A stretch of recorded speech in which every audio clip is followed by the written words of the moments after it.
सत श्री अकाल जी, स्वागत है तुहाडा। मैं हाँ तुहाडे नाल नरेंद्रपाल सिंह। साडी एक खास पेशकश लैके हाज़र हाँ। आखिरकार उहदे ना ही गया जदों किसानां दे नाम जिहड़े कर्जा माफ़ी लई योग सी उन्हां दे नामां दी लिस्ट जारी हो गई। साल लग गया क्योंकि पहलां ये वादा किया गया कि पूरे कर्जे माफ़ होणगे, फिर फसली कर्जा, फिर 2 लाख तक का कर्जा, फिर 2.5 एकड़ ज़मीन, कई सारियां शर्तां। पर आखिरकार ये लिस्ट जारी हुई। पर यह लिस्ट जारी तो हो गई पर किसान अजे भी नाराज़ ने क्योंकि किसान कह रहे हैं कि लिस्ट विच ना लभे ही ना।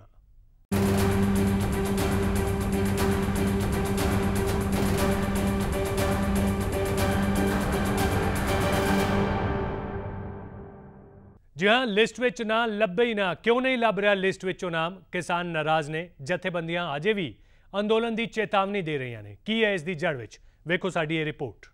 मुड़ झूठा पिया कर्जा मुआफी दा वादा, छोटे किसानां नूं नहीं मिलिया लाहा।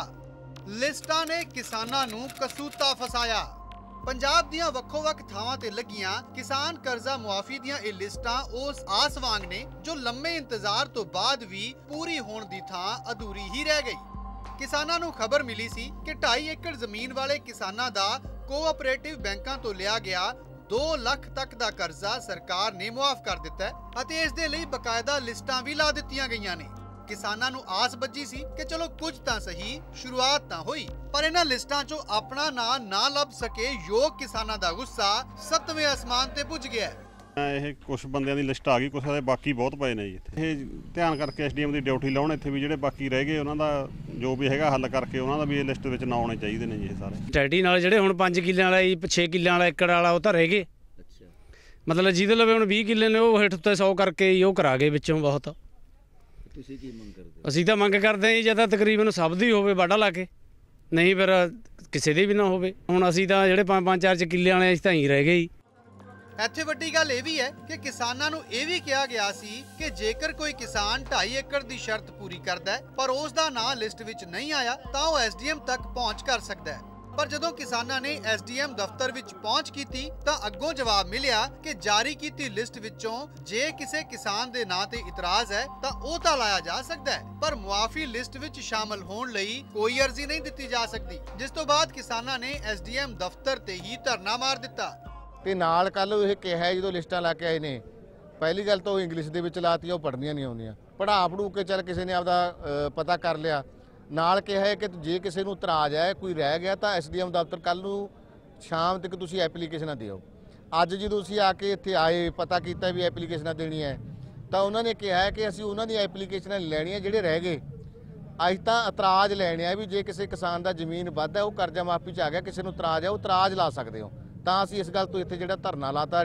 ਅਸੀਂ ਇਸ ਗੱਲ ਤੋਂ ਕਹਿੰਦੇ ਜੀ ਜਾਂ ਅਸਲ ਦੇ ਵਿੱਚ ਤਾਂ ਇਹਨੂੰ 2.5 ਏਕੜ ਦੇ ਵਿੱਚ ਲੈਣ ਕਿਸਾਨਾਂ ਨੂੰ ਸਾਰਿਆਂ ਨੂੰ 2.5 ਏਕੜ ਦੇ ਵਿੱਚ ਲਿਆ ਕੇ ਮਾਫੀ ਦੇ ਵਿੱਚ ਲਿਆ ਕੇ ਉਹ ਲੋਕਾਂ ਨੂੰ ਖੁਸ਼ਹਾਲ ਕਰਨ, ਤੇ ਨਹੀਂ ਅਸੀਂ ਆਪਦੀ ਆਵਾਜ਼ ਨੂੰ ਇਦੋਂ ਜ਼ਿਆਦਾ ਹੋਰ ਤੇਜ਼ ਕਰਾਂਗੇ ਤੇ ਇਦੋਂ ਬਾਅਦ ਦੇ ਵਿੱਚ ਇਕੱਲੇ ਐਸਡੀਐਮ ਦੇ ਦਫ਼ਤਰ ਦੇ ਮੂਹਰੇ ਨਹੀਂ ਖੜਨਾ, ਅਸੀਂ ਗਾਹਾਂ ਹੋਰ ਵੀ ਸੰਘਰਸ਼ ਤੇਜ਼ ਕਰਕੇ ਲੜਾਈਆਂ ਲੜਾਂਗੇ। ਉਧਰ ਭੜਕੇ ਕਿਸਾਨਾਂ ਦਾ ਗੁੱਸਾ ਵੇਖ ਕੇ ਐਸਡੀਐਮ ਨੂੰ ਕਿਸਾਨਾਂ ਕੋਲ ਪਹੁੰਚਣਾ ਪਿਆ ਅਤੇ ਉਹਨਾਂ ਲਿਸਟਾਂ ਦੀ ਮੁੜ ਕੋਖ ਦਾ ਭਰੋਸਾ ਵੀ ਦਿੱਤਾ। ਰਿਕਾਰਡ ਦਿਖਾਇਆ ਜਾ ਸਕਦਾ ਵੀ ਤੁਹਾਡੀ ਜ਼ਮੀਨ ਇੰਨੀ ਹੈ, ਜਵਾਨੀ ਕਹਿਣ ਨਾਲ ਵੀ ਮੇਰੀ ਜ਼ਮੀਨ 2.5 ਏਕੜ ਤੋਂ ਘੱਟ ਹੈ, 2.5 ਏਕੜ ਤੋਂ ਵੱਧ ਹੈ, ਉਹ ਨਹੀਂ ਮੰਨੀ ਜਾ ਸਕਦੀ। ਜੋ ਰਿਕਾਰਡ ਹੈ ਉਹ ਉਹਨੇ ਦੱਸਣਾ। ਤੁਹਾਨੂੰ ਦੱਸ ਦਈਏ ਕਿ ਸੂਬਾ ਸਰਕਾਰ 7 ਜਨਵਰੀ ਨੂੰ ਕਿਸਾਨ ਕਰਜ਼ਾ ਮੁਆਫੀ ਨੂੰ ਲੈ ਕੇ ਮਾਨਸਾ 'ਚ ਇੱਕ ਵੱਡਾ ਸਮਾਗਮ ਕਰਨ ਜਾ ਰਹੀ ਹੈ, ਪਰ ਉਸ ਤੋਂ ਪਹਿਲਾਂ ਕਰਜ਼ਾ ਮੁਆਫੀ ਵਿੱਚ ਸ਼ਾਮਲ ਕਿਸਾਨਾਂ ਦੀਆਂ ਲਿਸਟਾਂ ਨੂੰ ਲੈ ਕੇ ਜਿਸ ਤਰ੍ਹਾਂ ਦੇ ਖਦਸ਼ੇ ਕਿਸਾਨਾਂ ਵੱਲੋਂ ਜਤਾਏ ਜਾ ਰਹੇ ਨੇ, ਉਸ ਤੋਂ ਇਹ ਫੈਸਲਾ ਸਰਕਾਰ ਦੀ ਉਪਲਬਧੀ ਨਾ ਹੋ ਕੇ ਕਿਰਕਿਰੀ ਜ਼ਿਆਦਾ ਬਣ ਗਿਆ ਹੈ। ਸਮਾਣਾ ਤੋਂ ਪੁਰਸ਼ੋਤਮ ਕੌਸ਼ਿਕ ਦੇ ਨਾਲ ਨਵਦੀਪ ਆਲੂਵਾਲੀਆ, ਪੀਟੀਸੀ ਨਿਊਜ਼, ਮਾਨਸਾ। गल सिर्फ मानसा की ही नहीं, 5 जिले पंजाब में अजे सिलेक्ट किए गए हैं, अजे चुने गए हैं जिन्हों की 7 जनवरी तक जिन्हों की मन्निया जा रहा है कि पहली किश्त का जोड़ा फायदा है वो इन्होंने किसानों को मिल जाएगा। मलेरकोटला में हालात की ने? मलेरकोटला में भी मानसा की जी तुसी रिपोर्ट देखी, इस तो कोई जुदा हालात दिखे नहीं। साडे रिपोर्टर ने उत्थे जायजा लिया। ਸਾਡੇ ਨਾਲ ਨੇ ਕੁਝ ਕਿਸਾਨ, ਉਹਨਾਂ ਤੋਂ ਜਾਣਦੇ ਆ ਵੀ ਕੀ ਜਿਹੜਾ ਸਰਕਾਰ ਵੱਲੋਂ ਲੋਨ ਜਿਹੜਾ ਮਾਫ ਕੀਤਾ ਉਹ ਸਹੀ ਬੰਦਿਆਂ ਤੱਕ ਪਹੁੰਚਿਆ ਜਾਂ ਫਿਰ ਪਹਿਲਾਂ ਵਾਰ ਜਿਹੜਾ ਸਾਹੂਕਾਰਾਂ ਨੂੰ ਹੀ ਇਸ ਦਾ ਫਾਇਦਾ ਮਿਲਿਆ। ਜੀ ਕੀ ਨਾਮ ਹੈ ਆਪਣਾ, ਕੀ ਕਹਿਣਾ ਚਾਹੁੰਦੇ ਹੋ ਤੁਸੀਂ? ਗੁਰਮੀਤ ਸਿੰਘ ਨਾਮ ਜੀ ਆਪਣਾ, ਪਿੰਡ ਵਾਲੀਪੁਰ। ਅਸੀਂ ਇਹ ਕਹਿਣਾ ਚਾਹੁੰਦੇ ਵੀ ਛੋਟੇ ਬੰਦਿਆਂ ਕਰਜ਼ਾ ਮਾਫ ਨਹੀਂ, ਬੜਿਆਂ ਦਾ ਮਾਫ ਹੋਇਆ। ਛੋਟੇ ਬੰਦਿਆਂ ਯਾਨੀ ਬਿਲਕੁਲ ਮਾਫ ਨਹੀਂ ਹੋਇਆ, ਜਿਹੜੇ ਵੱਡੇ ਕਿਸਾਨ ਨੇ ਉਹਨਾਂ ਦਾ ਹੋ ਗਿਆ ਵੀ ਇਹਦਾ ਸਹੀ ਕਾਨੂੰਨ ਦੇ ਨਾਲ ਮਾਫ ਹੋਣਾ ਚਾਹੀਦਾ ਹੈ। ਕਿੰਨਾ ਕੁ ਜਿਹੜਾ ਕਿਸਾਨ ਅੱਜ ਦਾ ਜਿਹੜਾ ਔਖਾ ਆਪਣਾ ਕਰਜ਼ਾਈ ਕਿੰਨਾ ਕੁ ਕਰਜ਼ਾਈ ਦਾ ਜੀ ਅੱਜ ਕੱਲ੍ਹ ਦੇਖ ਲਓ ਜੀ, ਮਹਿੰਗਾਈ ਦੇ ਹਿਸਾਬ ਨਾਲ ਬਹੁਤ ਔਖਾ ਕਿਸਾਨ ਆ ਵੀ ਜਾਣੀ ਜੇ ਹੋਵੇ ਜਾਣੀ ਛੋਟੇ ਜ਼ਿਮੀਂਦਾਰਾਂ ਤੋਂ ਲੈ ਕੇ ਬੜੇ ਤੱਕ ਕਰਦੇ ਨੇ ਇਹ, ਜਾਣੀ ਛੋਟੇ ਜ਼ਿਮੀਂਦਾਰ ਕਿਸੇ ਦਾ ਵੀ ਨਹੀਂ ਹੋਇਆ, ਕਾਨੂੰਨ 'ਚ ਨਹੀਂ ਆ ਰਿਹਾ ਕੋਈ ਵੀ, ਬਿਨਾਂ ਕਾਨੂੰਨ ਤੋਂ ਇਨਸਾਫੀ ਹੋ ਰਹੀ ਆ। ਕੀ ਨਾਮ ਹੈ ਜੀ ਤੁਹਾਡਾ? ਰਾਜਵਿੰਦਰ ਸਿੰਘ ਜੀ। ਰਾਜਵਿੰਦਰ ਜੀ, ਕੀ ਲੱਗ ਰਿਹਾ ਕਿੰਨਾ ਕੁ ਜਿਹੜਾ ਹੈਗਾ ਔਖਾ ਸਮਾਂ ਹੋਣਾ ਇਸ ਟਾਈਮ ਕਿਸਾਨ ਦੇ ਲਈ? ਇਹ ਗੱਲ ਇਹ ਹੈਗੀ ਕਿਵੇਂ ਅੱਜ ਕੱਲ੍ਹ ਵੱਡਾ ਕਿਸਾਨ ਆ, ਵੱਡਾ ਛੋਟੇ ਨੂੰ ਹੋਰ ਦੱਬ ਰਹੇ ਨੇ। ਠੀਕ ਹੈ ਜੀ, ਛੋਟਾ ਪਹਿਲਾਂ ਮਰਿਆ ਤਾਂ ਮਰੇ ਹੋਏ ਪਿਆ ਕਿਸਾਨ, ਉਹਨੂੰ ਹੋਰ ਦੱਬਦੇ ਨੇ, ਉਹਨੂੰ ਉਠਾਉਣ ਦੀ ਵਜ੍ਹਾ ਨੀਚੇ ਕਰ ਰਹੇ ਨੇ। ਕਿਵੇਂ ਵੱਡੇ ਕਿਸਾਨ ਨੇ, ਹੁਣ ਉਹੀ ਗੱਲ ਹੋ ਗਈ ਪਹਿਲਾਂ ਕਿਵੇਂ ਕਿਹਾ ਅੰਕਲ ਨੇ ਵੀ 100 ਵਿਗੇ ਦੀ ਜ਼ਮੀਨ ਆ ਉਹਨਾਂ ਦੇ ਕੋਲ, ਉਹ ਦਿਖਾ ਰਹੇ ਨੇ ਉੱਥੇ 10 ਵਿਗੇ ਦੀ ਕਾਪੀ ਸੋਸਾਇਟੀ ਦੇ ਵਿੱਚ, ਉੱਥੋਂ ਉਹੀ ਗੱਲ ਫਿਰ ਉਹ ਵੱਡੇ ਫਾਇਦਾ ਉਠਾ ਜਾਂਦੇ ਨੇ, ਛੋਟੇ ਦਾ ਛੋਟਾ ਫੇਰ ਮਾਰ ਰਹੇ ਨੇ ਜੀ। ਕ੍ਰੌਪ ਲੋਨ ਵੇਵੀਅਰ ਸਕੀਮ ਜਿਹੜੀ ਆਈ ਹੈ ਸਰਕਾਰ ਨੇ ਲਾਂਚ ਕੀਤੀ ਹੈਗੀ, ਉਹਦੇ ਤਹਿਤ ਜੋ ਸਮਾਲ ਫਾਰਮਰਸ ਹੈਗੇ ਤੇ ਮਾਰਜਨਲ ਫਾਰਮਰਸ ਹੈਗੇ ਉਹਨਾਂ ਦਾ ਡਾਟਾ ਕੋਆਪਰੇਟਿਵ ਸੁਸਾਇਟੀ ਬੈਂਕਸ ਤੋਂ ਅਸੀਂ ਲਿਆ ਸੀਗਾ। ਉਹਦੇ ਬਾਅਦ ਜੋ ਉਹਦਾ ਐਨੈਕਸਚਰ ਜਨਰੇਟ ਹੋਇਆ ਉਸ ਤੇ ਕਲੇਮਸ ਐਂਡ ਆਬਜੈਕਸ਼ਨਸ, ਜੇਕਰ ਕਿਸੇ ਨੇ ਕੁਝ ਕਹਿਣਾ ਹੈਗਾ ਕਿ ਇਸ ਬੰਦੇ ਦਾ ਗਲਤ ਨਾ ਆ ਗਿਆ ਤਾਂ ਉਹ ਸਾਨੂੰ ਲਿਖਤੀ ਦੇ ਸਕਦਾ ਹੈਗਾ, ਜਾਂ ਫਿਰ ਕਿਸੇ ਨੂੰ ਲੱਗਦਾ ਹੈਗਾ ਕਿ ਮੈਂ ਰਹਿ ਗਿਆ ਤਾਂ ਉਹਦਾ ਉਹ ਸਾਨੂੰ ਲਿਖਤੀ ਦੇ ਸਕਦਾ ਹੈਗਾ। ਕਿਉਂਕਿ ਸਿੰਸ ਨਵੀਂ ਸ਼ੁਰੂ ਹੋਈ ਹੈ ਤਾਂ ਸ਼ੁਰੂਆਤ ਵਿੱਚ ਹੋ ਸਕਦਾ ਹੈਗਾ ਕਿ ਸੌਫਟਵੇਅਰ ਕਰਕੇ ਕੁਝ ਥੋੜੀ ਬਹੁਤ ਕਮੀ ਪੇਸ਼ੀ ਆ ਗਈ ਹੋਵੇ, ਜਿਸ ਦਾ ਵੀ ਹੈਗਾ ਅਸੀਂ ਸਾਰੀ ਸੁਣਵਾਈ ਕਰਕੇ ਸਪੈਸ਼ਲ ਹੈਲਪ ਡੈਸਕ ਅਸੀਂ ਖੋਲੀ ਹੈਗੀ, 3 ਮੈਂਬਰੀ ਬੰਦੇ ਬਿਠਾਏ ਆ ਉੱਥੇ ਤਾਂ ਕਿ ਲੋਕਾਂ ਨੂੰ ਕੋਈ ਹਰਾਸਮੈਂਟ ਨਾ ਹੋਣ, ਉੱਥੋਂ ਉਹ ਪਤਾ ਕਰ ਸਕਦੇ ਹਨ ਜੋ ਵੀ ਕੁਝ ਹੈਗਾ ਉਹਨਾਂ ਦਾ। ਅਸੀਂ ਸਾਰਾ ਕੁਝ ਦੇਖ ਕੇ ਕਲੇਮਸ ਆਬਜੈਕਸ਼ਨਸ ਲੈ ਕੇ ਉਸ ਤੋਂ ਬਾਅਦ ਹੀ ਫਾਈਨਲ ਡਿਸੀਜਨ ਲਵਾਂਗੇ। ਸਾਡੇ ਨਾਲ ਇੱਕ ਅੰਗਹੀਣ ਕਿਸਾਨ ਨੇ ਜਿਹੜੇ ਫਿਰ ਵੀ ਆਪਣੀ ਖੇਤੀ ਕਰਦਾ, ਖੇਤੀ ਕਰਕੇ ਆਪਣੇ ਬੱਚਿਆਂ ਦਾ ਜਿਹੜਾ ਪਾਲਣ ਪੋਸ਼ਣ ਕਰ ਰਿਹਾ। ਇਸ ਟਾਈਮ ਇਹਨਾਂ ਦੇ ਨਾਲ ਕਰਜ਼ਾ ਮਾਫੀ ਨੂੰ ਲੈ ਕੇ ਐਸਡੀਐਮ ਦਫ਼ਤਰ ਮਲੇਰਕੋਟਲੇ ਵਿਖੇ ਆਪਣੇ ਬੱਚੇ ਨੂੰ ਵੀ ਨਾਲ ਲੈ ਕੇ ਆਏ ਨੇ ਤੇ ਇਹਨਾਂ ਨੂੰ ਜਾਣਕਾਰੀ ਲੈਣੀ ਆ ਵੀ ਕੀ ਜਿਹੜੀ ਤੁਹਾਡੀ ਮੰਗ ਹੈਗੀ ਆ ਜੀ। ਕਿੰਨੀ ਜ਼ਮੀਨ ਹੈ ਤੁਹਾਡੇ ਲਵੇ? ਸਾਡੇ ਕੋਲ 2 ਏਕੜ ਜ਼ਮੀਨ ਹੈ ਜੀ, ਉਹਦੇ ਵਿੱਚੋਂ ਸਾਡਾ ਕੋਈ ਕਰਜ਼ਾ ਮਾਫ ਨਹੀਂ ਹੋਇਆ ਜੀ। ਉਹਨਾਂ ਨੇ ਸਭ ਕੁਝ ਉਹ ਹੱਥੋਂ ਲੈ ਲਏ, ਸਾਈਨ ਕਰਾ ਲਏ, ਸਾਡਾ ਅਜੇ ਮਾਫੀ ਕੋਈ ਨਹੀਂ ਮਤਲਬ ਆਈ ਹੈਗੀ ਜੀ। ਇਹ ਮੁੰਡਾ ਹੈ ਜੋ ਇਹ ਸਾਡੇ ਮੇਰੇ ਦੋਸਤ ਦਾ ਮੁੰਡਾ ਜੀ, ਇਹਦੇ ਡੈਡੀ ਦਾ ਐਕਸੀਡੈਂਟ ਹੋਇਆ ਲਾਈਟ ਨਾਲ, ਉਹ ਘਰੇ ਮੰਜੇ ਤੇ ਪਿਆ ਵਿਚਾਰਾ ਬੱਚਾ ਫਿਰਦਾ ਇੱਕਣਾ, ਇਹਨੂੰ ਮੈਂ ਇਸ ਕਰਕੇ ਮੈਂ ਨਾਲ ਲੈ ਕੇ ਆਇਆ ਆਪਦੇ, ਇਸ ਕਰਕੇ ਵੀ ਸਭ ਦਾ ਇਹਨਾਂ ਨੇ ਉਹ ਮਾਫ ਕਰਿਆਗਾ, ਬੜੇ ਲੋਕਾਂ ਦਾ ਮਾਫ ਕਰਤਾ ਵੀ ਆਪਣਾ 2 ਏਕੜਾਂ ਵਿੱਚ ਕੁਝ ਨਹੀਂ ਹੋਇਆ ਇੱਥੇ। ਕਿੰਨਾ ਕੁ ਜਿਹੜਾ ਤੁਹਾਨੂੰ ਹੌਸਲਾ ਮਿਲਿਆ ਸੀ ਜਦੋਂ ਸਰਕਾਰ ਮਿਲੀ ਤੇ ਹੁਣ ਕਿੰਨੇ ਕੁ ਜ਼ਿਆਦਾ ਦੁਖੀ ਹੋ ਤੁਸੀਂ? ਹੁਣ ਦੁਖੀ ਆ ਜੀ ਪੂਰੇ, ਹੁਣ ਇਦੋਂ ਦੁਖੀ ਉੱਪਰ ਦੀ ਹੋਰ ਕੀ ਹੋਵਾਂਗੇ। ਇਸ ਕਰਕੇ ਚੱਕਰ ਮਾਰਨੇ ਪੈ ਰਹੇ ਨੇ, ਜਿਹੜੇ ਚੱਕਰ ਮਾਰਨਾ ਜੀ ਸਾਨੂੰ ਨਾਲ ਬੰਦਾ ਲੈ ਕੇ ਆਉਣਾ ਪੈਂਦਾ ਜੀ। ਇੱਥੇ ਕਚਹਿਰੀਆਂ ਦੇ ਵਿੱਚ ਅਸੀਂ ਆਪਦੇ ਸਾਧਨ ਦੇ ਉੱਪਰ ਆ ਨਹੀਂ ਸਕਦੇ, ਇਸ ਕਰਕੇ ਦੁਖੀ ਆ। ਇਹਦੇ ਨਾਲ ਹੋਰ ਵੀ ਕਰਜ਼ਾ ਚੜੀ ਜਾ ਰਿਹਾ, ਸਗੋਂ ਖਰਚਾ ਜਿਹੜਾ ਆਉਣ ਜਾਣ ਦਾ ਹੋਰ ਦਾ ਟਾਈਮ ਕੰਮ ਛੱਡਦੇ ਤੁਸੀਂ? ਉਹਦਾ ਕਰਜ਼ਾ ਚੜ੍ਹਦੀ ਆ ਸਰ ਜੀ, ਉਹਦਾ ਕਰਜ਼ਾ ਸਿਰੋਂ ਸਿਰ ਚੜ੍ਹਦਾ ਹੀ ਚੜ੍ਹਦਾਗਾ, ਜਦ ਨਹੀਂ 4 ਸਾਲ ਮੋੜ ਨਹੀਂ ਸਕਦੇ, ਇਸ ਕਰਕੇ ਆ ਜੀ। ਸਿੰਘ ਨਾਮ ਹੈ ਜੀ ਮੇਰਾ, ਹਿੰਮਤਾਣਾ ਪਿੰਡ ਹੈ। ਅੱਜ ਤੂੰ ਐਸਡੀਐਮ ਦਫ਼ਤਰ ਦੇ ਵਿੱਚ ਆਇਆ, ਕੀ ਕਰਨਾ ਹੈ? ਕੀ ਤੁਹਾਡਾ ਡੈਡੀ ਕਿੱਥੇ ਆ? ਮੇਰੇ ਡੈਡੀ ਦੇ ਹੀ ਸੱਟ ਲੱਗੀ ਸੀ 6 ਮਹੀਨੇ ਪਹਿਲਾਂ, ਕਰੰਟ ਲੱਗ ਗਿਆ ਸੀਗਾ। ਤੇ ਹੁਣ ਇੱਥੇ ਫਿਰ ਕੀ ਕਰਨ ਵਾਸਤੇ ਆਏ ਹੋ? ਕਰਜ਼ਾ ਮਾਫ ਕਰਾਉਣਾ ਹੈ। ਤੇ ਕਿੰਨਾ ਕੁ ਜਿਹੜਾ ਤੁਹਾਡੇ ਸਿਰ ਕਰਜ਼ਾ ਵੀ ਚੜਿਆ ਹੋਇਆ? ਹਾਂਜੀ 2 ਲੱਖ ਦਾ ਚੜਿਆ ਹੋਇਆ। ਇੱਥੇ ਜਿਹੜੇ ਇੱਕ ਆਪਣਾ ਜਿਹੜਾ ਪਿਤਾ ਉਹਦਾ ਉਹ ਕਰੰਟ ਲੱਗਣ ਕਰਕੇ ਬਿਮਾਰ ਸੀ, ਬਿਮਾਰ ਹੋਣ ਦੇ ਕਰਕੇ ਜਿਹੜਾ ਛੋਟਾ ਬੱਚਾ ਜਿਹੜੇ ਅਜੇ ਪੜ੍ਹਨ ਦੀ ਉਮਰ ਹੈ ਉਹ ਅੱਜ ਇੱਥੇ ਐਸਡੀਐਮ ਦਫ਼ਤਰ ਮਲੇਰਕੋਟਲਾ ਵਿਖੇ ਚੱਕਰ ਲਵਾ ਰਿਹਾ ਤੇ ਅੱਜ ਮੰਗ ਪੱਤਰ ਦੇਣ ਵਾਸਤੇ ਆਏ ਨੇ ਵੀ ਸਾਡਾ ਵੀ ਜਿਹੜਾ ਕਰਜ਼ਾ ਉਹ ਮਾਫ ਕੀਤਾ ਜਾਵੇ ਤੇ ਜਿਹੜਾ ਕਰਜ਼ੇ ਦਾ ਬੋਝ ਆ ਉਹ ਸਾਡੇ ਸਿਰ ਤੋਂ ਲੈ ਸਕੇ। ਮਲੇਰਕੋਟਲਾ ਤੋਂ ਕੈਮਰਾਮੈਨ ਜੱਗੀ ਦੇ ਨਾਲ ਪੀਟੀਸੀ ਨਿਊਜ਼ ਲਈ ਜਮੀਲ ਖੇੜੀਵਾਲਾ। ਵੇਲਾ ਇੱਕ ਛੋਟੀ ਜਿਹੀ ਬ੍ਰੇਕ ਦਾ, ਬ੍ਰੇਕ ਤੋਂ ਬਾਅਦ ਤੁਹਾਨੂੰ ਖਾਵਾਂਗੇ ਕਿਵੇਂ ਸੋਸ਼ਲ ਮੀਡੀਆ ਤੇ ਕਿਸਾਨ ਆਪਣਾ ਦਰਦ ਕਰ ਰਹੇ ਨੇ ਬਿਆਨ।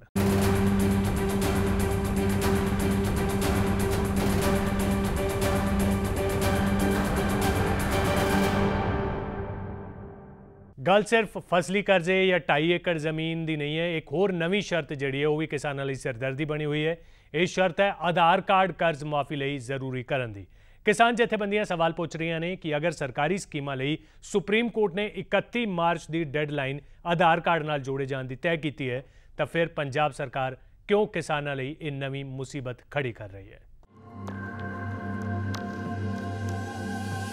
ਕੰਧਾਂ ਤੇ ਚਿਪਕੀਆਂ ਕਰਜ਼ਾ ਮਾਫੀ ਦੀਆਂ ਲਿਸਟਾਂ ਵਿੱਚ ਆਪਣਾ ਨਾਮ ਲੱਭਦੇ ਕਿਸਾਨਾਂ ਦੀਆਂ ਉਮੀਦਾਂ ਨੂੰ ਢਾਹ ਲੱਗ ਰਹੀ ਹੈ। ਨਾਮ ਥਿਆਈ ਵੀ ਲਿਸਟ ਵਿੱਚ ਨਹੀਂ ਵਿਕਦਾ, ਪਰ ਜੇ ਕਿਸਮਤ ਨਾਲ ਕਿਤੇ ਨਾਮ ਵਿਕ ਵੀ ਗਿਆ ਤਾਂ ਉੱਠ ਦੇ ਮੂੰਹ ਵਿੱਚ ਜੀਰੇ ਵਰਗੀ ਮਦਦ ਲੈਣ ਲਈ ਵੀ ਆਧਾਰ ਕਾਰਡ ਜ਼ਰੂਰੀ ਹੋਣ ਦੀ ਸ਼ਰਤ ਨੇ ਕਿਸਾਨਾਂ ਨੂੰ ਨਵੀਂ ਮੁਸ਼ਕਲ ਵਿੱਚ ਪਾ ਦਿੱਤਾ ਹੈ। ਖਾਸ ਕਰ ਉਹ ਛੋਟੇ ਕਿਸਾਨ ਜਿਨ੍ਹਾਂ ਕੋਲ ਆਧਾਰ ਕਾਰਡ ਨਹੀਂ ਨੇ, ਉਹਨਾਂ ਲਈ ਇਹ ਨਵੀਂ ਸ਼ਰਤ ਹੋਰ ਜ਼ਿਆਦਾ ਮੁਸੀਬਤ ਬਣ ਰਹੀ ਹੈ। ਕਿਸਾਨ ਜਥੇਬੰਦੀਆਂ ਸਵਾਲ ਪੁੱਛ ਰਹੀਆਂ ਨੇ ਕਿ ਜਦੋਂ ਸੁਪਰੀਮ ਕੋਰਟ ਨੇ ਹਰ ਸਰਕਾਰੀ ਸਕੀਮ ਨੂੰ ਆਧਾਰ ਕਾਰਡ ਨਾਲ ਜੋੜਨ ਦੀ ਆਖਰੀ ਮਿਤੀ 31 ਮਾਰਚ ਤੈਅ ਕਰ ਦਿੱਤੀ ਹੈ, ਤਾਂ ਫਿਰ ਪੰਜਾਬ ਸਰਕਾਰ ਕਿਉਂ ਕਿਸਾਨਾਂ ਨੂੰ ਭੰਬਲ ਭੂਸੇ ਵਿੱਚ ਪਾ ਰਹੀ ਹੈ? ਇਹ ਹੈ ਹੀ ਨਹੀਂ, ਇਹ ਤਾਂ ਸਿਰਫ ਇੱਕ ਪੂਣੀ ਚੋਂ ਤੰਦ ਕੱਤਣ ਵਾਲੀ ਗੱਲ ਆ। ਤੇ ਲੋਕ ਬਹੁਤ ਹੀ ਜ਼ਿਆਦਾ ਰੋਸ 'ਚ ਨੇ, ਨਿਰਾਸ਼ ਨੇ, ਖਾਸ ਤੌਰ 'ਤੇ ਅਮਰਿੰਦਰ ਗੌਰਮੈਂਟ ਨੇ ਵੀ ਅਫੜਾ ਦਫੜੀ ਦੇ ਵਿੱਚ ਜਿਹੜੇ ਤਿਆਰ ਕਰ ਰਹੇ ਨੇ ਲਿਸਟਾਂ, ਉਹਦੇ ਜਿਹਨੇ ਪਿੰਡਾਂ ਦੇ ਕੋਆਪਰੇਟਿਵ ਸੋਸਾਇਟੀਆਂ ਦੇ ਜਿਹੜੇ ਮੈਨੇਜਮੈਂਟ ਆ ਪਿੰਡਾਂ ਦੇ ਲੋਕਾਂ ਦੀ ਆ, ਪਿੰਡਾਂ ਦੇ ਮੁੰਡੇ ਉੱਥੇ ਕੋਆਪਰੇਟਿਵ ਮੁਲਾਜ਼ਮ ਨੇ, ਉਹਨਾਂ ਲਿਸਟਾਂ ਕਾਫੀ ਹੱਦ ਤੱਕ ਸਹੀ ਬਣਾ ਕੇ ਭੇਜੀਆਂ ਨੇ, ਪਰ ਉਹਨਾਂ ਦੀ ਵੈਰੀਫਿਕੇਸ਼ਨ ਕਿਸੇ ਪ੍ਰੋਪਰ ਵੇ ਨਾਲ ਨਹੀਂ ਹੋ ਰਹੀ, ਠੀਕ ਢੰਗ ਨਾਲ ਨਹੀਂ ਹੋ ਰਹੀ। ਉਹ SDM DC ਇਕੱਠੇ ਕਰ ਰਹੇ ਨੇ, ਫਟਾਫਟ ਹਰ ਪਿੰਡ ਦੇ 10-15 ਬੰਦੇ ਲੈ ਰਹੇ ਨੇ। ਜਿਵੇਂ ਕਿ ਇੱਕ ਉਦਾਹਰਨ ਦੇਈਏ, ਜਿਹੜੀ ਮਾਨਸਾ ਇਸ ਵੇਲੇ ਸਭ ਤੋਂ ਮਾੜੀ ਹਾਲਤ, ਕਿਉਂਕਿ ਇੱਕ ਹੀ ਮਾਨਸਾ ਜ਼ਿਲ੍ਹੇ ਦਾ ਇੱਕ ਵੱਡਾ ਪਿੰਡ ਹੈ ਕਿਸ਼ਨਗੜ੍ਹ, ਉਸ ਪਿੰਡ ਦੇ 5600 ਏਕੜ ਜ਼ਮੀਨ ਆ, 800 ਬੰਦੇ ਕੋਆਪਰੇਟਿਵ ਦੇ ਮੈਂਬਰ ਨੇ ਕੋਆਪਰੇਟਿਵ ਸੋਸਾਇਟੀ ਦੇ, ਤੇ ਸਿਰਫ ਉਹਦੇ 'ਚੋਂ 207 ਬੰਦੇ ਸਨ ਜਿਹੜੇ ਇਹਨਾਂ ਦੇ ਮੁਤਾਬਕ ਉਹਦੇ ਲਈ ਆਉਂਦੇ ਸਨ ਉਹਦੇ ਵਿੱਚ ਵੀ ਜਿਹੜਾ ਨਾ ਕਰਜ਼ਾ ਮਾਫ ਹੋਣਾ। 207 ਦੀ ਐ ਬਕਾਇਦਾ ਬਹੁਤ ਹੀ ਚੰਗੇ ਬੰਦੇ ਨੇ, ਬਹੁਤ ਹੀ ਇਮਾਨਦਾਰ ਬੰਦੇ ਨੇ, ਲਿਸਟ ਬਣਾ ਕੇ ਭੇਜੀ ਆ, ਉਹਦੇ 'ਚੋਂ ਇੱਕ ਵੀ ਬੰਦਾ ਇਹਨਾਂ ਨੇ ਨਹੀਂ ਲਿਆ। ਵਿਧਾਨ ਸਭਾ ਚੋਣਾਂ ਦੇ ਪ੍ਰਚਾਰ ਦੇ ਦੌਰਾਨ ਪੂਰਨ ਕਰਜ਼ ਮਾਫੀ ਦਾ ਵਾਅਦਾ, ਫਿਰ 2 ਲੱਖ ਰੁਪਏ ਤੱਕ ਫਸਲੀ ਕਰਜ਼ੇ ਹੀ ਮਾਫ ਕਰਨ ਦੀ ਸ਼ਰਤ, ਤੇ ਹੁਣ 2.5 ਏਕੜ ਤੱਕ ਜ਼ਮੀਨ ਵਾਲੇ ਨੂੰ ਹੀ ਫਾਇਦਾ ਦੇਣ ਦੀ ਗੱਲ। ਉੱਪਰੋਂ ਲਿਸਟ ਵਿੱਚੋਂ ਲਾਭਪਾਤਰੀਆਂ ਦੇ ਨਾਮ ਗਾਇਬ ਹੋਣ ਤੋਂ ਬਾਅਦ ਆਧਾਰ ਕਾਰਡ ਵਰਗੀਆਂ ਨਵੀਆਂ ਸ਼ਰਤਾਂ। ਲੱਗਦਾ ਇੰਜ ਹੈ ਕਿ ਸਰਕਾਰ ਦੀ ਕੋਸ਼ਿਸ਼ ਕਰਜ਼ਾ ਮਾਫੀ ਦੇ ਨਾਮ ਤੇ ਸਿਰਫ ਦਿਖਾਵੇ ਤੋਂ ਵੱਧ ਕੇ ਕੁਝ ਨਹੀਂ, ਜੋ ਹੁਣ ਅੰਨਦਾਤਾ ਦੇ ਸਬਰ ਦਾ ਇਮਤਿਹਾਨ ਲੈ ਰਹੀ ਹੈ। ਪੰਜਾਬ ਦੀ ਕੈਪਟਨ ਅਮਰਿੰਦਰ ਸਿੰਘ ਸਰਕਾਰ ਵੱਲੋਂ ਕਿਸਾਨਾਂ ਨਾਲ ਕਰਜ਼ਾ ਮਾਫ ਕਰਨ ਦਾ ਕੀਤਾ ਵਾਅਦਾ ਹੁਣ ਕਿਸ਼ਤਾਂ ਵਿੱਚ ਪੂਰਾ ਕੀਤਾ ਜਾ ਰਿਹਾ। ਪਹਿਲੀ ਖੇਪ ਵਿੱਚ ਸਿਰਫ 5 ਜ਼ਿਲ੍ਹਿਆਂ 'ਚ ਕਰਜ਼ਾ ਮਾਫੀ ਮੁਹਿੰਮ ਸ਼ੁਰੂ ਕੀਤੀ ਜਾ ਰਹੀ ਹੈ, ਜਿਸ ਤਹਿਤ ਕ੍ਰੌਪ ਲੋਨ ਯਾਨੀ ਕਿ 2.5 ਏਕੜ ਜ਼ਮੀਨ ਰੱਖਣ ਵਾਲੇ ਕਿਸਾਨਾਂ ਦਾ ਸਿਰਫ 50,000 ਰੁਪਏ ਤੱਕ ਦਾ ਕਰਜ਼ਾ ਮਾਫ ਕੀਤਾ ਜਾਏਗਾ। ਇਸ ਪਹਿਲੀ ਖੇਪ ਵਿੱਚ 250 ਕਰੋੜ ਰੁਪਏ ਖਰਚਾ ਆਏਗਾ, ਜਦਕਿ ਕੁੱਲ ਕਰਜ਼ਾ ਕਿਸਾਨਾਂ ਤੇ 1,60,000 ਕਰੋੜ ਦਾ ਹੈ। ਵੇਖਣ ਵਾਲੀ ਗੱਲ ਹੈ ਕਿ ਕੈਪਟਨ ਸਰਕਾਰ ਪੂਰਾ ਕਰਜ਼ਾ ਕਦੋਂ ਮਾਫ ਕਰਦੀ ਹੈ ਅਤੇ ਇਸ ਨੂੰ ਕਿੰਨਾ ਸਮਾਂ ਲੈਂਦੀ ਹੈ। ਕੈਮਰਾਮੈਨ ਤੁਲਸੀ ਮਹਿਰਾ ਦੇ ਨਾਲ ਰਜਿੰਦਰ ਸਿੰਘ ਤੱਗੜ, PTC ਨਿਊਜ਼, ਚੰਡੀਗੜ੍ਹ। ਇਸ ਮਸਲੇ ਤੇ ਮਾਹਿਰ ਕੀ ਮੰਨਦੇ ਨੇ, ਸਾਡੇ ਸਹਿਯੋਗੀ ਗਗਨਦੀਪ ਸਿੰਘ ਆਹੂਜਾ ਦੀ ਦੇਖੋ ਇਹ ਰਿਪੋਰਟ। ਪੰਜਾਬ ਸਰਕਾਰ ਵੱਲੋਂ ਛੋਟੇ ਤੇ ਮਾਰਜਨਲ ਜਿਹੜੇ ਕਿਸਾਨ ਹੈਗੇ ਉਹਨਾਂ ਦੀ ਕਰਜ਼ਾ ਮਾਫੀ ਦੀ ਮੁਹਿੰਮ 7 ਤਰੀਕ ਤੋਂ ਮਾਨਸਾ ਤੋਂ ਸ਼ੁਰੂ ਕੀਤੀ ਜਾ ਰਹੀ ਹੈ। ਗੱਲ ਕਰੀਏ ਤਾਂ ਅੰਕੜਿਆਂ ਦੀ ਤਾਂ 5,61,000 ਦੇ ਕਰੀਬ ਕਿਸਾਨ ਅਜੇ ਹੈਗੇ ਨੇ ਜਿਨ੍ਹਾਂ ਦੇ ਇਹ ਲੋਨ ਮਾਫੀ ਦੀ ਸ਼ੁਰੂਆਤ ਕੀਤੀ ਜਾਏਗੀ, ਜਿਹਦੀ ਰਕਮ ਜਿਹੜੀ ਹੈ 3,000 ਕਰੋੜ ਦੇ ਕਰੀਬ ਬਣਦੀ ਹੈ। ਸਾਡੇ ਨਾਲ ਮੌਜੂਦ ਨੇ ਪ੍ਰਸਿੱਧ ਆਰਥਿਕ ਮਾਹਿਰ ਜੋ ਖੇਤੀਬਾੜੀ ਸੈਕਟਰ 'ਚ ਜਾਣਕਾਰ ਹੈਗੇ ਨੇ, ਪ੍ਰੋਫੈਸਰ ਗਿਆਨ ਸਿੰਘ। ਉਹਨਾਂ ਜਾਣਕਾਰੀ ਲੈਣੇ ਆ ਵੀ ਇਹ ਜਿਹੜੇ ਸਾਰੇ ਕਵਾਇਦ ਸ਼ੁਰੂ ਕੀਤੀ ਗਈ ਹੈ ਪੰਜਾਬ ਸਰਕਾਰ ਵੱਲੋਂ, ਕਿਸ ਤਰੀਕੇ ਨਾਲ ਸਾਰੀ ਫਿੱਟ ਬੈਠ ਰਹੀ ਹੈ? ਮੈਨੂੰ ਇਹ ਲੱਗਦਾ ਹੈ ਕਿ ਪੰਜਾਬ ਸਰਕਾਰ ਨੇ ਇਲੈਕਸ਼ਨ ਤੋਂ ਪਹਿਲਾਂ ਜਿਹੜੀ ਪਾਰਟੀ ਹੁਣ ਸਰਕਾਰ ਚਲਾ ਰਹੀ ਹੈ, ਲੋਕਾਂ ਨਾਲ ਵਾਅਦਾ ਕੀਤਾ ਸੀ ਕਿ ਕਿਸਾਨਾਂ ਦੇ ਹਰ ਤਰ੍ਹਾਂ ਦੇ ਕਰਜ਼ੇ, ਭਾਵੇਂ ਉਹ ਇੰਸਟੀਟਿਊਸ਼ਨ ਨੇ ਭਾਵੇਂ ਉਹ ਨਾਨ ਇੰਸਟੀਟਿਊਸ਼ਨ ਨੇ, ਭਾਵ ਬੈਂਕਾਂ ਤੋਂ, ਆੜਤੀਆਂ ਤੋਂ ਜਾਂ ਸ਼ਾਹੂਕਾਰਾਂ ਤੋਂ ਲਏ ਨੇ, ਉਹ ਸਾਰੇ ਮਾਫ ਕਰ ਦਿੱਤੇ ਜਾਣਗੇ। ਇੱਥੋਂ ਤੱਕ ਕਿ ਬਹੁਤੀ ਜਗ੍ਹਾ ਕਿਸਾਨਾਂ ਦੇ ਕੋਈ ਫਾਰਮ ਵੀ ਭਰਾਏ ਗਏ ਕਰਜ਼ਾ ਮਾਫੀ ਲਈ, ਪਰ ਜਿਹੜੀ ਹੁਣ ਕਰਜ਼ਾ ਮਾਫੀ ਦੀਆਂ ਗੱਲਾਂ ਹੋ ਰਹੀਆਂ ਨੇ ਇਹ ਤਾਂ ਸਿਰਫ ਅੱਖਾਂ ਪੂੰਝਣ ਦੇ ਬਰਾਬਰ ਨੇ, ਤੇ ਜੇ ਠੀਕ ਤਰੀਕੇ ਨਾਲ ਇਹਦਾ ਵਿਸ਼ਲੇਸ਼ਣ ਕਰੀਏ ਤਾਂ ਇਹ ਲੋਕਾਂ ਨਾਲ ਵਾਅਦਾ ਖਿਲਾਫੀ ਹੈ। ਇੱਕ ਕਾਫੀ ਸਾਹਮਣੇ ਨਿਕਲ ਕੇ ਸਾਹਮਣੇ ਗੱਲ ਆ ਰਹੀ ਹੈ ਵੀ ਕਈਆਂ ਦੇ ਕੋਈ ਡੇਟਸ ਇਨਵੈਲਿਡ ਨੇ, ਜਾਂ ਆਧਾਰ ਕਾਰਡ ਦੀ ਆਪਾਂ ਜੇ ਗੱਲ ਕਰੀਏ 2.25 ਲੱਖ ਦੇ ਕਰੀਬ ਕਿਸਾਨ ਅਜਿਹੇ ਨੇ ਜੋ ਸਿਰਫ ਆਧਾਰ ਕਾਰਡ ਨੰਬਰ ਨਾ ਹੋਣ ਕਾਰਨ ਇਸ ਸਾਰੀ ਸਕੀਮ ਤੋਂ ਵੀ ਹੁਣੇ ਰਹਿ ਰਹੇ ਨੇ। ਕੀ ਸਮਝਦੇ ਹੋ? ਆਧਾਰ ਕਾਰਡ ਵਾਲੀ ਗੱਲ ਤਾਂ ਹਾਲੇ 31 ਮਾਰਚ ਤੱਕ ਸੈਂਟਰਲ ਗੌਰਨਮੈਂਟ ਨੇ ਅੱਗੇ ਪਾਤੀ ਹੈ, ਸੁਪਰੀਮ ਕੋਰਟ ਦੀ ਡਾਇਰੈਕਸ਼ਨ ਵੀ ਹੈਗੀ। ਇਹਨਾਂ ਦਾ ਆਧਾਰ ਕਾਰਡ ਨਾਲ ਰਿਲੇਟ ਕਰਨ ਦੀ ਕੋਈ ਤੁਕ ਸਮਝੇ ਨਹੀਂ ਆਉਂਦੀ ਕਿਉਂ ਕੀਤਾ ਜਾਵੇ। ਜਦੋਂ ਦੇਖਦਾ ਹੈ ਕਿਸਾਨ ਮਰ ਰਿਹਾ ਹੈ, ਉਹਦੇ ਨਾਲ ਵਾਅਦਾ ਕੀਤਾ ਹੈ, ਪਿੰਡ 'ਚੋਂ ਰਹਿੰਦਾ ਹੈਗਾ, ਤੇ ਉਹਦੇ ਲਈ ਆਧਾਰ ਕਾਰਡ ਦੀ ਤਾਂ ਕੰਸੀਡਰੇਸ਼ਨ ਖਤਮ ਕਰਨੀ ਚਾਹੀਦੀ ਹੈ। ਪ੍ਰੋਫੈਸਰ ਜਿਵੇਂ ਗੱਲ ਕੀਤੀ ਹੈ, ਜਿਵੇਂ ਤੁਸੀਂ ਕਿਹਾ ਆਧਾਰ ਕਾਰਡ ਬਿਲਕੁਲ ਖਤਮ ਕਰਨਾ ਚਾਹੀਦਾ, ਪਰ ਈਵਨ ਦੈਨ ਜੇ ਆਪਾਂ ਕਿਸੇ ਗੱਲ ਕਰੀਏ, ਇੱਕ ਬਜ਼ੁਰਗ ਹੈ ਜੋ ਬਾਬਾ ਦੀ ਜ਼ਮੀਨ ਦੇ ਨਾਂ ਦਾ ਹੈ, 7 ਏਕੜ ਜ਼ਮੀਨ ਹੈ, ਉਹ ਉਹਦੇ 3 ਭਰਾਵਾਂ 3 ਪੁੱਤਾਂ 'ਚ ਵੰਡੀ ਗਈ ਹੈ, ਤੇ ਉਹ ਇਸ ਸਕੀਮ 'ਚ ਨਹੀਂ ਆ ਰਹੇ ਹੈਗੇ, ਭਾਵੇਂ ਕਿ ਉਹ ਇਸ ਸਕੀਮ 'ਚ ਆਉਣਾ ਚਾਹੀਦੇ ਨੇ ਤਕਸੀਮ ਕਰਕੇ, ਉਸ ਬਾਰੇ ਕੀ ਕਹਿਣਾ ਚਾਹੁੰਦੇ ਹੋ? ਜਿਹੜੀ ਇਹ ਗੱਲ ਹੈ, ਤੁਸੀਂ ਮਾਰਜਨਲ ਤੇ ਸਮਾਲ ਫਾਰਮਰ ਦੀ ਗੱਲ ਕੀਤੀ ਹੈ। ਪੰਜਾਬ ਸਰਕਾਰ ਦੀ ਨੋਟੀਫਿਕੇਸ਼ਨ ਅਨੁਸਾਰ ਜਿਹੜੇ ਲੋਕਾਂ ਕੋਲ 2.5 ਏਕੜ ਤੱਕ ਜ਼ਮੀਨ ਹੈ ਉਹਨਾਂ ਦੇ 2 ਲੱਖ ਤੱਕ ਦੇ ਕਰਜ਼ੇ ਮਾਫ ਕੀਤੇ ਜਾਣਗੇ। ਜਿਨ੍ਹਾਂ ਕੋਲ 2.5 ਤੋਂ ਵੱਧ ਪਰ 5 ਏਕੜ ਤੱਕ ਜ਼ਮੀਨ ਹੈ ਉਹਨਾਂ ਦੇ ਜੇ ਕਰਜ਼ਾ 2 ਲੱਖ ਹੋਊਗਾ ਤਾਂ ਹੀ ਉਹ ਐਲੀਜੀਬਲ ਹੋਣਗੇ ਕਰਜ਼ਾ ਮਾਫੀ ਲਈ। ਜਿਹੜਾ ਇਹ ਪੰਜਾਬ ਸਰਕਾਰ ਕਰ ਰਹੀ ਹੈ ਇਹ ਬਿਲਕੁਲ ਅਧੂਰਾ ਹੈ ਤੇ ਇਹਦਾ ਕੋਈ ਅਰਥ ਨਹੀਂ ਬਣਦਾ ਹੈਗਾ। ਤੁਸੀਂ ਸਮਝਦੇ ਗੋਂਗਲਾਂ ਤੋਂ ਮਿੱਟੀ ਝਾੜਨ ਦੇ ਬਰਾਬਰ? ਉਦੋਂ ਮੈਂ ਪਹਿਲਾਂ ਕਿਹਾ ਵੀ ਅੱਖਾਂ ਪੁੰਝਣ ਵਾਲੀ ਗੱਲ ਹੈ ਜਾਂ ਸ਼ਲਗਮਾਂ ਤੋਂ ਮਿੱਟੀ ਲਾਉਣ ਵਾਲੀ ਗੱਲ ਹੈ। ਇਹਦੇ 'ਚ ਮਤਲਬ ਊਠ ਤੋਂ ਛਾਲਣੀ ਉਤਾਰਨ ਦੇ ਬਰਾਬਰ ਹੈ, ਕੁਝ ਵੀ ਨਹੀਂ ਹੈਗਾ। ਪ੍ਰੋਫੈਸਰ ਗਿਆਨ ਸਿੰਘ ਜੋ ਪ੍ਰਸਿੱਧ ਆਰਥਿਕ ਮਾਹਿਰ ਨੇ ਖੇਤੀਬਾੜੀ ਸੈਕਟਰ ਦੇ, ਉਹਨਾਂ ਨੇ ਪੰਜਾਬ ਸਰਕਾਰ ਦੀ ਤਿੱਖੀ ਆਲੋਚਨਾ ਕਰਦੇ ਹੋਏ ਕਿਹਾ ਵੀ ਜੋ ਪੰਜਾਬ ਸਰਕਾਰ ਕਿਸਾਨਾਂ ਦੇ ਜਿਹੜੇ ਛੋਟੇ ਕਿਸਾਨਾਂ ਦੇ ਕਰਜ਼ਾ ਮਾਫੀ ਦੀ ਗੱਲ ਕਰ ਰਹੀ ਹੈ ਉਹ ਸਿਰਫ ਇੱਕ ਅੱਖਾਂ ਪੁੰਝਣ ਦੀ ਗੱਲ ਹੈ ਜਾਂ ਹੋਰ ਮੁਹਾਵਰੇ ਵੀ ਇਹਨਾਂ ਨੇ ਯੂਜ਼ ਕੀਤੇ ਵੀ ਗੋਂਗਲਾਂ ਤੋਂ ਮਿੱਟੀ ਝਾੜਨ ਦੇ ਬਰਾਬਰ ਹੈ। ਹੁਣ ਦੇਖਣਾ ਹੋਏਗਾ ਪੰਜਾਬ ਸਰਕਾਰ ਇਹ ਆਪਣੇ ਜਿਹੜੇ ਵਾਅਦੇ ਪੁਰਾਣੇ ਕੀਤੇ ਸੀਗੇ ਚੋਣਾਂ ਤੋਂ ਆਉਣ ਤੋਂ ਪਹਿਲਾਂ ਉਹ ਕਿਸ ਤਰੀਕੇ ਨਾਲ ਪੂਰੀ ਤਰ੍ਹਾਂ ਨਿਭਾਏਗੀ। ਕੈਮਰਾ ਪਰਸਨ ਰਵੀ ਜੱਬਲ ਦੇ ਨਾਲ ਗਗਨਦੀਪ ਪੂਜਾ, PTC ਨਿਊਜ਼, ਪਟਿਆਲਾ। ਕੁੱਲ ਮਿਲਾ ਕੇ ਲੱਗਦਾ ਇੰਜ ਹੈ ਕਿ ਇੰਨੀਆਂ ਸਾਰੀਆਂ ਸ਼ਰਤਾਂ ਲਗਾਉਣ ਤੋਂ ਬਾਅਦ ਸਿਰਫ ਸਰਕਾਰ ਕਰਜ਼ ਮਾਫੀ ਦੇ ਨਾਮ ਤੇ ਵਿਖਾਵੇ ਤੋਂ ਵੱਧ ਕੇ ਕੁਝ ਨਹੀਂ ਕਰ ਰਹੀ। ਮੰਨਿਆ ਜਾ ਸਕਦਾ ਹੈ ਕਿ ਸਬਰ ਦਾ ਇਮਤਿਹਾਨ ਅੰਨਦਾਤਾ ਦਾ ਲਿਆ ਜਾ ਰਿਹਾ ਹੈ। ਕੀ ਸਰਕਾਰ ਇਸ ਵੱਲ ਹੁਣ ਤਵੱਜੋ ਦੇਵੇਗੀ? ਸਰਕਾਰ ਕੋਲ ਬਹਾਨਾ ਇੱਕ ਹੈ ਵਾਰ-ਵਾਰ ਖਾਲੀ ਖਜ਼ਾਨੇ ਦਾ, ਲੇਕਿਨ ਜਦੋਂ ਪ੍ਰਚਾਰ ਕੀਤਾ ਸੀ, ਜਦੋਂ ਸੱਤਾ ਵਿੱਚ ਆਉਣ ਨੂੰ ਵੋਟਾਂ ਦੀ ਜ਼ਰੂਰਤ ਸੀ, ਉਦੋਂ ਕਿਹਾ ਗਿਆ ਸੀ ਕਿ ਪੂਰਾ ਕਰਜ਼ਾ ਮਾਫ ਕਰਾਂਗੇ। ਉਸ ਤੋਂ ਬਾਅਦ ਪੂਰਾ ਕਰਜ਼ਾ ਤਾਂ ਛੱਡੋ, ਹੁਣ ਕਿਸਾਨ ਜਿਹੜੇ ਕਿ ਯੋਗ ਨੇ ਇਸ ਮਾਮਲੇ ਵਿੱਚ ਸਰਕਾਰ ਦੀਆਂ ਸ਼ਰਤਾਂ ਦੇ ਮੁਤਾਬਿਕ ਵੀ ਉਹਨਾਂ ਨੂੰ ਵੀ ਆਪਣੇ ਲਿਸਟ ਵਿੱਚੋਂ ਲੱਭ ਨਹੀਂ ਰਹੇ। ਪੰਜਾਬ ਦੀ ਸੱਤਾ ਤੇ ਕਾਬਜ਼ ਹੋਈ ਕਾਂਗਰਸ ਪਾਰਟੀ ਨੇ ਪੰਜਾਬ ਦੇ ਕਿਸਾਨਾਂ ਨਾਲ ਚੋਣਾਂ ਤੋਂ ਪਹਿਲਾਂ ਇੱਕ ਵਾਅਦਾ ਕੀਤਾ ਸੀ ਵੀ ਹਰੇਕ ਕਿਸਾਨ ਦਾ ਜਿਹੜਾ ਕਰਜ਼ਾ, ਚਾਹੇ ਉਹ ਜਿੰਨੀ ਵੀ ਜ਼ਮੀਨ ਕਿਸਾਨ ਕੋਲ ਹੋਵੇ, ਲੇਕਿਨ ਸਭ ਦਾ ਕਰਜ਼ਾ ਮਾਫ ਕੀਤਾ ਜਾਵੇਗਾ। ਲੇਕਿਨ ਫਿਰ ਵੀ ਸਰਕਾਰ ਸੱਤਾ ਤੋਂ ਆਉਣ ਤੋਂ ਬਾਅਦ ਉਹਨਾਂ ਨੇ ਆਪਣਾ ਵਾਅਦਾ ਮੁੱਕਰਿਆ ਤੇ ਫਿਲਹਾਲ ਉਹਨਾਂ ਨੇ 5 ਏਕੜ ਤੱਕ ਦੇ ਕਿਸਾਨਾਂ ਨੂੰ ਵਾਅਦਾ ਕੀਤਾ ਸੀ ਵੀ ਤੁਹਾਡਾ ਕਰਜ਼ਾ ਮਾਫ ਕੀਤਾ ਜਾਏਗਾ। ਇਸ ਨੂੰ ਲੈ ਕੇ ਜਿਹੜੇ ਸਰਕਾਰ ਵੱਲੋਂ ਇੱਕ ਲਿਸਟ ਜਾਰੀ ਕੀਤੀ ਗਈ ਹੈ ਵੀ ਸਹਿਕਾਰੀ ਬੈਂਕਾਂ ਦਾ ਜਿੰਨਾ ਕਰਜ਼ਾ ਜਿਹੜੇ ਸਰਕਾਰ ਵੱਲੋਂ ਮਾਫ ਕੀਤਾ ਗਿਆ, ਇਸ ਜਿਹੜੇ ਕਰਜ਼ੇ ਨੂੰ ਲੈ ਕੇ ਕਿਸਾਨ ਦੁਵਿਧਾ ਵਿੱਚ ਆ ਗਏ ਨੇ। ਜਿਹੜਾ ਗਵਰਨਮੈਂਟ ਨੇ ਵਾਅਦਾ ਕੀਤਾ ਸੀ ਕਿ ਮਤਲਬ ਉਹਦੇ ਮੁਤਾਬਕ ਅਸੀਂ ਲੋਕਾਂ ਦਾ ਸੋਸਾਇਟੀ ਦਾ ਕਰਜ਼ਾ ਮਾਫ ਕਰਾਂਗੇ, ਪਰ ਇਹ ਉਸ ਤੱਕ ਹੋਇਆ ਨਹੀਂ। ਦੇਖਿਆ ਗਿਆ ਕਿ ਸਾਡੇ ਕੋਲ ਕਿਸਾਨ ਜਿਨ੍ਹਾਂ ਕੋਲ ਕਿੱਲਾ ਜ਼ਮੀਨ ਹੈ ਜਾਂ 1.5 ਕਿੱਲਾ ਜ਼ਮੀਨ ਹੈ ਵੀ ਉਹਨਾਂ ਦਾ ਵੀ ਨਾਂ ਹੀ ਲਿਸਟ 'ਚ ਆਇਆ ਨਹੀਂ।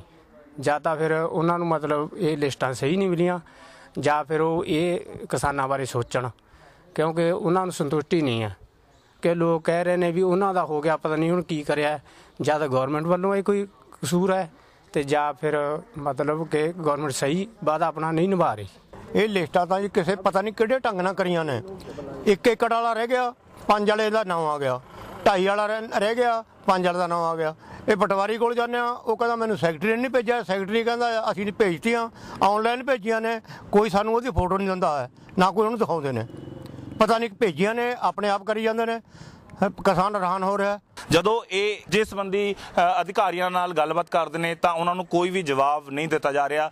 ਕਿਉਂ ਇਹਨਾਂ ਦਾ ਕਰਜ਼ਾ ਮਾਫ ਨਹੀਂ ਕੀਤਾ ਗਿਆ, ਕਿਉਂ ਇਹਨਾਂ ਦਾ ਲਿਸਟ ਦੇ ਵਿੱਚ ਨਾਮ ਨਹੀਂ ਆਇਆ, ਜਾਂ ਜਿਹੜੇ ਕਿਸਾਨ ਰਹਿ ਗਏ ਉਹਨਾਂ ਦਾ ਲਿਸਟ ਦੇ ਵਿੱਚ ਨਾਮ ਕਦੋਂ ਆਵੇਗਾ ਤੇ ਉਹਨਾਂ ਦਾ ਕਰਜ਼ਾ ਕਦੋਂ ਮਾਫ ਹੋਏਗਾ। ਕਿਸਾਨਾਂ ਦਾ ਇੱਕ ਇਹ ਵੀ ਜਿਹੜੀ ਮੰਗ ਆ ਵੀ ਜਿਹੜਾ ਸਹਿਕਾਰੀ ਬੈਂਕਾਂ ਤੋਂ ਇਲਾਵਾ ਜਿਹੜਾ ਬੈਂਕਾਂ ਦੇ ਵਿੱਚ ਇਹਨਾਂ ਦਾ ਕਰਜ਼ਾ ਬਾਕੀ ਹੈ ਉਸ ਨੂੰ ਕਦੋਂ ਮਾਫ ਕੀਤਾ ਜਾਵੇਗਾ। ਕੈਮਰਾਮੈਨ ਬਜਾਜ ਦੇ ਨਾਲ ਸੰਜੀਵ ਕੁਮਾਰ, PTC ਨਿਊਜ਼ ਨਾਭਾ। ਕਿਸਾਨ ਕਰਜ਼ ਮਾਫੀ ਦੀ ਇਹ ਜਿਹੜੀ ਨਵੀਂ ਕਿਸ਼ਤ ਹੈ, ਜਿਹੜੀਆਂ ਸ਼ਰਤਾਂ ਨੇ ਉਸ ਤੋਂ ਦੁਖੀ ਨੇ। ਮੀਡੀਆ ਦਾ ਸਹਾਰਾ ਲੈ ਰਹੇ ਨੇ, ਆਪਣੀ ਗੱਲ ਫੇਰ ਵਾਪਸ ਸਰਕਾਰ ਤੱਕ ਪਹੁੰਚਾਉਣ ਲਈ। ਕਿਸਾਨ ਜਥੇਬੰਦੀਆਂ ਅੰਦੋਲਨ ਦੀ ਵਿਰੋਧ ਦੀ ਚੇਤਾਵਨੀ ਦੇ ਰਹੀਆਂ ਨੇ। ਇੱਥੋਂ ਤੱਕ ਕਿ ਕਿਸਾਨ ਸੋਸ਼ਲ ਮੀਡੀਆ ਤੇ ਵੀਡੀਓ ਪਾ ਕੇ ਵੀ ਆਪਣੀ ਗੱਲ ਨੁਮਾਇੰਦਿਆਂ ਤੱਕ ਪਹੁੰਚਾਉਣ ਦੀ ਕੋਸ਼ਿਸ਼ ਕਰ ਰਹੀਆਂ ਨੇ। WhatsApp ਤੇ ਅੱਜਕੱਲ ਇੱਕ ਅਜਿਹਾ ਵੀਡੀਓ ਵਾਇਰਲ ਹੋਇਆ ਜਿਸ ਵਿੱਚ ਕਿਸਾਨ ਕਰਜ਼ ਮਾਫੀ ਨੂੰ ਲੈ ਕੇ ਜਿਹੜੀ ਲਿਸਟ ਜਾਰੀ ਹੋਈ ਹੈ ਉਸ ਤੋਂ ਆਪਣੀ ਨਾਰਾਜ਼ਗੀ ਜਿਹੜੀ ਹੈ ਇਹ ਵੀਡੀਓ ਦੇ ਜ਼ਰੀਏ ਜ਼ਾਹਿਰ ਕਰ ਰਹੇ ਨੇ। ਵੇਖੋ ਇਹ ਵੀਡੀਓ। ਲਦਾਲ ਜ਼ਿਲ੍ਹਾ ਸੰਗਰੂਰ ਤੇ ਅਸੀਂ ਕੋਆਪਰੇਟਿਵ ਸੁਸਾਇਟੀ ਦੇ ਸਾਹਮਣੇ ਇਕੱਠੇ ਹੋਏ ਹਾਂ। ਕੱਲ ਇੱਕ ਲਿਸਟ ਲੱਗੀ ਹੈ, ਬਹੁਤ ਛੋਟੀ ਜਿਹੀ ਲਿਸਟ ਲੱਗੀ ਹੈ, ਬਹੁਤ ਥੋੜੇ ਬੰਦਿਆਂ ਦੀ, 2.5 ਏਕੜ ਵਾਲਿਆਂ ਦੀ। 2.5 ਏਕੜ ਤੋਂ ਬਿਨਾਂ 5 ਜਾਂ 7 ਏਕੜ ਵਾਲੇ ਵੀ ਇਹਦੇ ਵਿੱਚ ਆਉਂਦੇ ਨੇ, ਪਰ ਜਿਹੜੇ ਕਿਸਾਨ ਵੀਰ ਖੜੇ ਨੇ ਇਹਨਾਂ ਨੂੰ 5-7 ਏਕੜ ਵਾਲੇ ਜਾਂ 20-25 ਏਕੜ ਵਾਲੇ ਦਾ ਕੋਈ ਇਤਰਾਜ਼ ਨਹੀਂ। ਇਸ ਗੱਲ ਦਾ ਕਿਸੇ ਨੂੰ ਕੋਈ ਇਤਰਾਜ਼ ਨਹੀਂ। ਜਿੰਨੇ ਮਰਜ਼ੀ ਵੱਧ ਕਿੱਲਿਆਂ ਵਾਲਿਆਂ ਦਾ ਕਿਸੇ ਨੇ ਮਾਫੀ ਦਿੱਤੀ ਹੈ ਸਰਕਾਰ ਨੇ, ਉਹਦਾ ਕੋਈ ਗੱਲ ਨਹੀਂ ਹੈਗੀ। ਲੇਕਿਨ ਗੱਲ ਇਹ ਹੈ, ਮੁੱਦਾ ਇਹ ਹੈ ਕਿਸਾਨਾਂ ਦਾ ਕਿ ਉਹ ਕਹਿ ਰਹੇ ਨੇ ਕਿ ਅਸੀਂ ਵਿੱਚ ਕਿੱਲੇ ਵਾਲੇ 2-2 ਕਿੱਲੇ ਵਾਲੇ 2.5 ਕਿੱਲੇ ਵਾਲੇ ਖੜੇ ਨੇ, ਉਹਨਾਂ ਦੀ ਮੁਆਫੀ ਨਹੀਂ ਆਈ। ਇਹ ਬਿਲਕੁਲ ਨਗੂਣੀ ਜੀ ਇੱਕ ਛੋਟੀ ਜੀ ਲਿਸਟ ਆਈ ਹੈ ਜਿਹੜੀ ਸਰਕਾਰ ਇੰਨੀ ਕੁ ਲਿਸਟ ਦੇ ਕੇ ਹੀ ਸਾਰਨਾ ਚਾਹੁੰਦੀ ਹੈ ਤੇ ਆਪਣੇ ਵਾਅਦੇ ਤੋਂ ਮੁੱਕਰਨਾ ਚਾਹੁੰਦੀ ਹੈ। ਸੋ ਆਪਣਾ ਕਿਸਾਨ ਵੀਰ ਦੱਸਣ ਕਿ ਕਿਹਦੇ ਕੋਲੇ, ਹਾਂਜੀ ਤੁਹਾਡੇ ਕੋਲੇ ਕਿੰਨੇ ਕਿੱਲੇ ਨੇ? 3 ਏਕੜ ਦਾ ਜੀ ਉਹਦਾ ਨਾਂ ਨਹੀਂ ਆਇਆ। 3 ਏਕੜ ਇਹਨਾਂ ਦਾ ਨਾਂ ਨਹੀਂ ਆਇਆ ਜੀ। ਇਹ ਵਿਚਾਰਾ ਜਮਾਂ ਹੀ ਗਰੀਬ ਹੈ ਜੀ, ਇਹਦੇ ਕੋਲੇ ਇੱਕੋ ਹੀ ਕਿੱਲਾ ਜ਼ਮੀਨ ਦਾ ਹੈ, ਇਹਨਾਂ ਦਾ ਵੀ ਨਾਂ ਨਹੀਂ ਆਇਆ। ਤੋ ਇਹ ਪਟਵਾਰੀ ਸਾਹਿਬ ਨੇ ਜਾਂ ਨੰਬਰਦਾਰ ਸਾਹਿਬ ਨੇ ਜਿਹੜੀ ਵੀ ਲਿਸਟ ਬਣਾਈ ਹੈ ਇਹ ਕਿਉਂ, ਕਿੰਨੇ ਕਿੱਲੇ ਨੇ ਬਾਈ ਜੀ? ਇੱਕ ਆ ਗਈ ਜੀ ਮਾਫੀ, ਇਹਨਾਂ ਦੀ ਮਾਫੀ ਨਹੀਂ ਆਈ ਜੀ ਪਿੱਛੋਂ। ਬਲਬੀਰ ਸਿੰਘ ਹੇਰਾਫੇਰੀ ਕਰਦਾ ਪਟਵਾਰੀ ਜੀ। ਹਾਂ ਜੋ ਕਰਦਾ ਇਹ ਕਹਿੰਦੇ ਜੀ ਪਟਵਾਰੀ ਸਾਹਿਬ ਹੇਰਾਫੇਰੀ ਕਰਦੇ ਨੇ। ਹੇਰਾਫੇਰੀ ਇਹ ਪਟਵਾਰੀ ਕਰਦਾ ਜੋ ਕਰਦਾ ਹੈ ਵੀ ਪਟਵਾਰੀ ਸਾਹਿਬ ਨੇ ਲਿਸਟ ਬਣਾਈ ਹੈ। ਖਾਣਾ ਸੱਪ ਸਾਨੂੰ ਚਮੇੜਿਆ ਹੋਇਆ ਹੈ। ਇਹ 2-2 ਕਿੱਲੇ ਵਾਲਿਆਂ ਦੇ ਨਾਂ ਕਿਉਂ ਨਹੀਂ ਆਏ? ਸੋ ਕਿਸਾਨ ਵੀਰਾਂ ਵੱਲੋਂ ਜੇ ਇਹ ਮਾਫੀ ਵਾਲੀ ਜਿਹੜੀ ਗੱਲ ਹੈ ਇਹ ਸਿਰੇ ਨਹੀਂ ਲੱਗਦੀ ਤਾਂ ਇਹ ਜਿੰਨੇ ਕਿਸਾਨ ਵੀਰ ਖੜੇ ਨੇ ਜਾਂ ਹਾਲੇ ਹੋਰ ਵੀ ਅਸੀਂ ਇਕੱਠੇ ਕਰਾਂਗੇ, ਅਸੀਂ ਲਾਮਬੰਦ ਹੋਵਾਂਗੇ। ਆਲੇ ਦੁਆਲੇ ਦੇ ਪਿੰਡਾਂ ਚੋਂ ਵੀ ਸਾਨੂੰ ਫੋਨ ਆ ਗਏ ਨੇ ਤੇ ਅਸੀਂ ਇਕੱਠੇ ਹੋ ਕੇ ਡੀਸੀ ਦਫ਼ਤਰ, ਐਸਡੀਐਮ ਜਿੱਥੇ ਵੀ ਸਾਨੂੰ ਜਾਣਾ ਪਿਆ ਅਸੀਂ ਜਾਵਾਂਗੇ ਤੇ ਇਹਨੂੰ ਸੰਘਰਸ਼ ਨੂੰ ਅੱਗੇ ਲੈ ਕੇ ਜਾਵਾਂਗੇ। ਸਾਡੀ ਇਸ ਖਾਸ ਪੇਸ਼ਕਸ਼ ਵਿੱਚ ਇੰਨਾ ਹੀ। ਇਜਾਜ਼ਤ ਦਿਓ। ਧੰਨਵਾਦ।